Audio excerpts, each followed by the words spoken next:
At the onset of the drama series, we are introduced to a man named Terenzio. At that time, Terenzio goes to an airport. When Terenzio arrives at the airport, we notice him quite concerned. He seemed to have missed his flight. But in actuality, his flight wasn't missed, the truth was quite different. Later, he goes to the reception to ask the time of the West flight's departure. He is informed that it will depart after 2 hours. He purchases a ticket later so he can cross the terminal. In a later scene, a woman was having a video chat with a buddy who was residing in New York. Her best friend faints in the meantime, and the woman at the airport starts to worry a lot because she is currently unable to assist her. Some people were watching TV and witnessed a news reporter passing out later. In addition, they notice that several people have fainted and are lying on the ground, and no one is aware of the cause. People who were watching the news believe it a joke, because how people can pass out in this manner. However, Terenzio knows that it isn't a joke, but a serious situation. Terenzio says that this is the time when he should take an action. He rushes to the terminal and grabs the guard's gun as he is distracted. He asks everyone not to interfere in his path.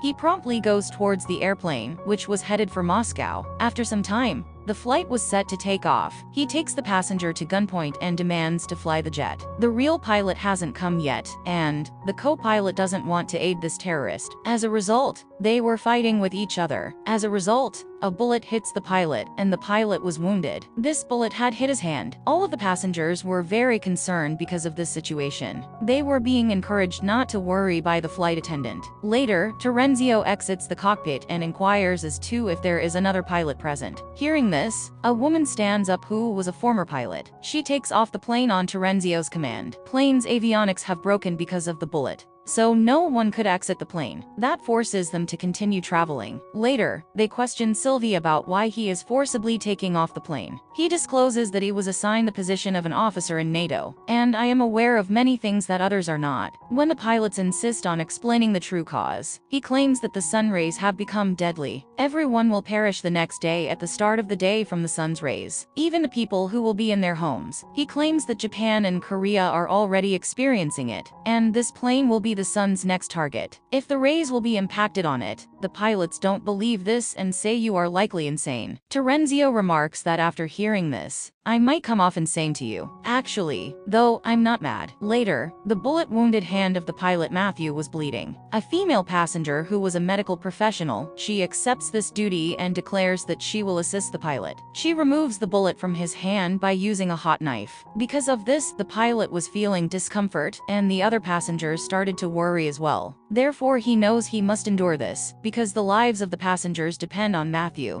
Later, Matthew informs everyone that we will land in the location that Terenzio asks. Despite the location of our intended landing, Matthew believed that the fighter jets would undoubtedly arrive to rescue them. They have taken off the aircraft because Terenzio has taken them at gunpoint. However, Sylvie, the other pilot, does not believe that help will arrive for them. In contrast, when another passenger learns that sunlight is killing humans, he doesn't believe this and starts to doubt the pilots, and that all the pilots are lying to him. Ayaz was name of this passenger. Another passenger appears later, who was Arabian and coughed and later faints after a while. Ayaz pretends that he is assisting him, but he steals Terenzio's gun. Terenzio was afterward imprisoned in the bathroom, and the other pilots were asked to share the truth. They inform us that we are about to land to the west. He informs them that it will land in Iceland. Because Terenzio wants our plane to land in the west, when the police arrive, they will arrest Terenzio and release the others. He tells about sun rays, and Terenzio believes that the sun's beams are killing people.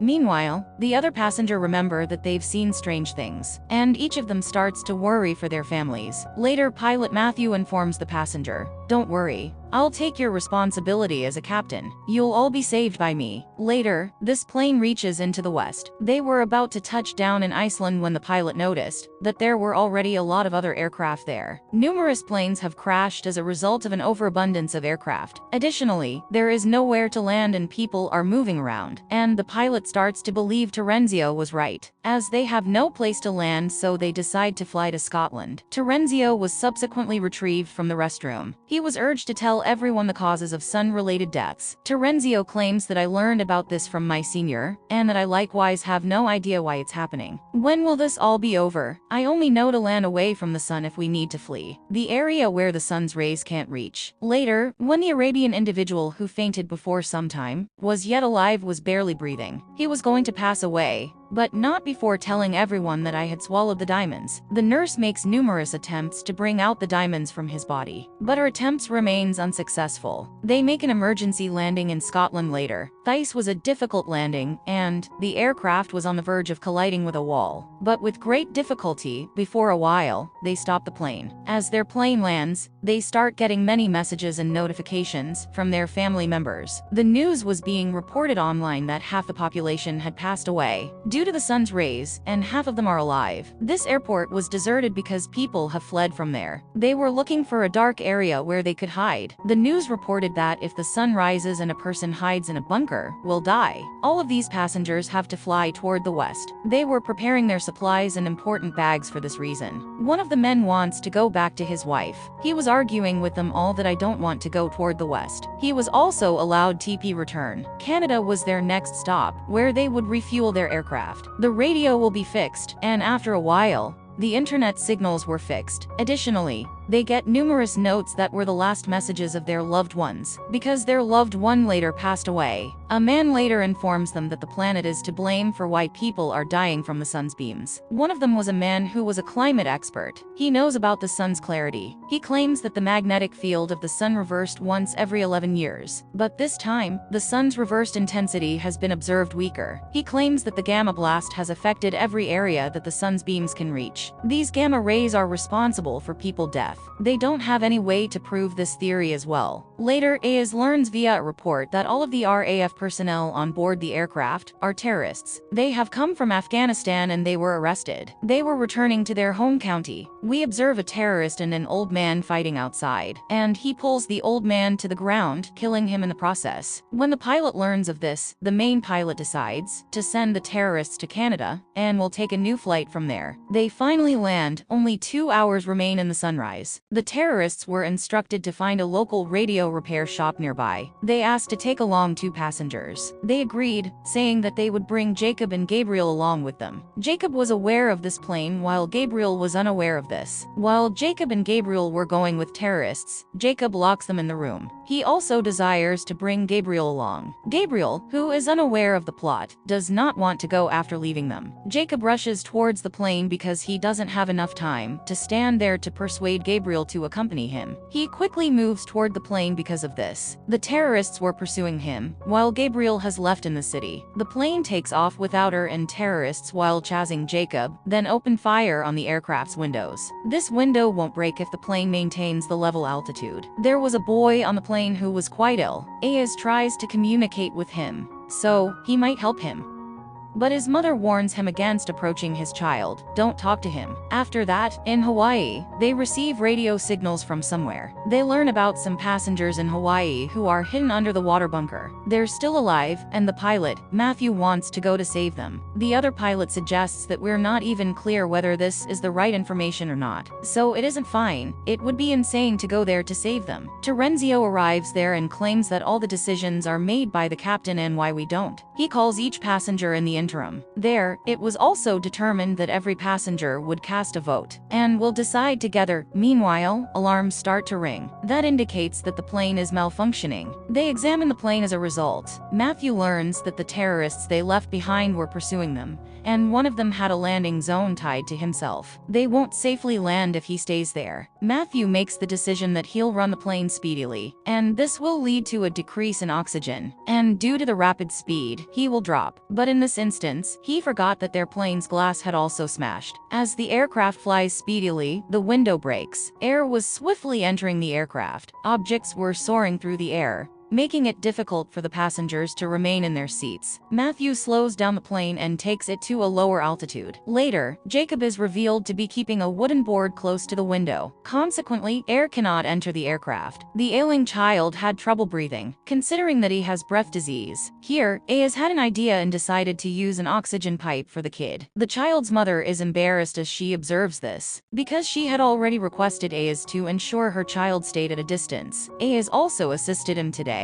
The captain warns everyone that if we keep going at this speed, we won't be able to land in Hawaii. They relocate their landing because of this. Additionally, they hate to deal with difficulties due to the hanging terrorists. But in the meantime, we observe Terenzio, Jacob, and Aya's board undercarriage. They make a hole in the plane's floor, so they can see the terrorist. Terenzio pulls his gun, but the criminal grabs it instead. Terenzio was ready to be killed when Ayaz intervened to save him. Ayaz has shot the terrorists and become a hero for a while. Later, it became clear that the Arabian passenger who'd swallowed the diamonds had actually perished as a result of Ayaz, because his body was buried in Canada by these passengers. A boy notices them while doing this. He was the passenger of this plane. He saw that after cutting his body, Ayaz was bringing something out. Here, Ayaz claims that I am a diamond smuggler. The Arabian passenger's body contained the gems I had hidden there. Due to the Arabian passenger hasn't followed the instructions properly, he passed away because of this, prompting me to remove the diamonds from his body. Everyone becomes enraged with Ayaz after hearing this, and few of them were suggesting to kick him out like terrorists. However, the majority of the passengers supported Ayaz,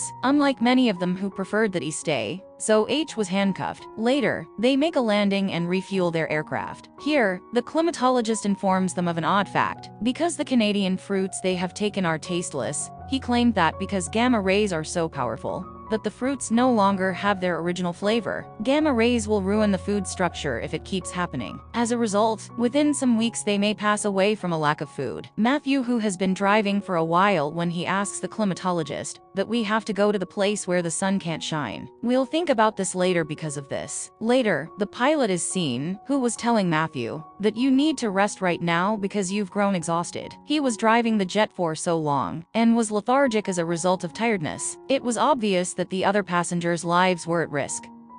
He is approached by every passenger, who convinces him to fall asleep. He promises that I will sleep, but not right away. I now have to carry the plane. Meanwhile, they receive another radio signal. They can't hear the conversation well, but there was only one that could be heard, and it was about Star 17. They quickly realize that the man speaking to them is an astronaut preset in the space. They were quite astonished to learn that he is still alive and appears to be communicating with the control room on Earth. They decide to travel to the NATO headquarters, the starting point of it all. Matthew, who has gone to the bathroom, they notice has fainted. Actually, the wound caused by the bullet in his hand has gotten worse. The poison is now spreading throughout his body as a result. Nurse among these passengers says if we reach hospital somehow, I'll operate him and the other pilot, who named Sylvie. She was quite worried while thinking about that. How will I run the plane without Matthew? All the passengers insists her to fly, even if you don't have any experience. You still need to take off this plane, because you are our last hope. Sylvie can be seen viewing a YouTube video to learn how to land the plane. Watching the video was quite easy, but when it comes to take off and landing the plane, it was quite difficult. Sylvie was getting nervous, and when they land it was a kind of shaky landing. Luckily, all the passengers were safe, and Sylvie receives a praise from everyone. They divide them into 3 groups without wasting any time. They have to perform different tasks. While some must refuel the plane, others must transport Matthew to the hospital. Terenzio and Ayaz must visit the NATO headquarters as well. There are a lot of patients in the hospital who are curled up on the ground. They were died. After seeing them, the nurse noticed them, advises not to panic after witnessing them, and instead to concentrate on saving Matthew's life. Later, we observe the child's sickly mother. She was gathering various items for her child, like with medicines and his essentials. On the other side, we see the headquarters of NATO. Everything is brought to the control room by Terenzio. They don't have enough time to thoroughly examine every file. They choose to watch surveillance video for that reason. Most likely, they learn something from this video. Later, when a member takes aside, Terenzio and Ayaz engage in combat. Terenzio accidentally hits Ayaz. Ayaz collapses as a result, and his body bleeds profusely. On the other hand, one of their members was succeed in finding a recording. Several officers were heard conversing in this recording. These were regarding an underground bunker in a dam. That is Satara number 17, the same location that they have heard on the radio. Rick is the name of the boy who took this recording. They must now inform their other members of this. As we watch, Terenzio approaches Rick and informs him, "That is how I murdered Ayaz." When Rick arrives, he notices that his body is covered in blood. On the other hand, Matthew's situation is presently stable. Matthew was later transported on a plane. The other participants board the aircraft to return. Matthew is feeling much better after the operation. Terenzio advises everyone that we shouldn't wait for Ayaz, because he won't return. Everyone was concerned why Ayaz wouldn't return. When Matthew turned on the engine, they notice Ayaz in front of them. Ayaz was carried onto the aircraft, whereas Terenzio's hands were tied up. Everyone is informed by Sylvie that if the Bulgarian jet doesn't take off to enter the bunker located within the dam, we won't have enough petrol to go elsewhere. They will only have 20 minutes after landing where they may go to the bunker. Ayaz's condition was deteriorating because of a lot of bleeding. Everyone later asks that Terenzio has done this with you. Which punishment do you wish to administer to him later? Ayaz claims that after hearing this, I don't want him to pass away. He should accompany us to the bunker because of how far away the bunker was. They all get into the cars as the jet lands and start heading towards the bunker. Two groups comprised of all of these passengers have been formed. They were traveling in two vehicles. Sylvie was driving the first car, whereas Ayaz was driving the other. The bleeding had left Ayaz's condition rather fragile. As a result, Ayaz's and his friend's car crashes.